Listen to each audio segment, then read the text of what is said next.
Additional general secretary تاجر اتحاد اور جنرل سیکرٹری انجمن دکانداران ریشم بازار آصف میمن کونچ والا کی جانب سے ہالار میمن ہال پکا قلعہ میں جشن 11ویں شریف کا انعقاد کیا گیا، جس میں حیدرآباد کی سماجی فلاحی تاجر شخصیات نے بھرپور انداز میں شرکت کی۔ اس موقع پر پاک سرزمین پارٹی کے صدر انیس قائم خانی، ڈسٹرکٹ انچارج ندیم قاضی، MQM پاکستان کے زونل آرگنائزر ظفر صدیقی و اراکین کمیٹی، سنی تحریک کے کنوینر عابد قادری، ملک شاہ باپو، پیر ابو سالم، محمد اکرم شاہ سیفی، انجمن تاجران حیدرآباد کے صدر سلیم وہرا، حیدرآباد تاجر اتحاد کے صدر Mahmood Ali Rajput, Hyderabad city welfare organization کے صدر Aslam Khan Deswali, Anjuman Tajiran city college road کے chairman Yousuf Memon, Amin Memon, Shakeel Khanzada, Khurram Shah, Saraf and jewellers group کے محمد اشفاق، ایکسین گاڑی کھاتا امیر بخش میمن، SDO گاڑی کھاتا ارشد شیخ، اسمال چیمبر کے نائب صدر یاسین خلجی، سکندر راجپوت، اعظم چوہان، قیوم قریشی، ایوب اجمیری، پیغام یونین کے محمد انیس خان و ذمہ داران سمیت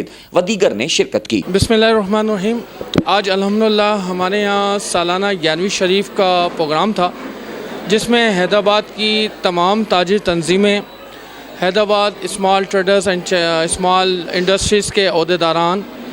مختلف سیاسی پارٹی کے رہنما، سیکٹرز، یونٹس اور مختلف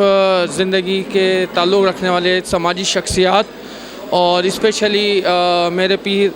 پیر ابو سالم محمد اکرم شاہ سیفی، یہ سب تشریف لائے،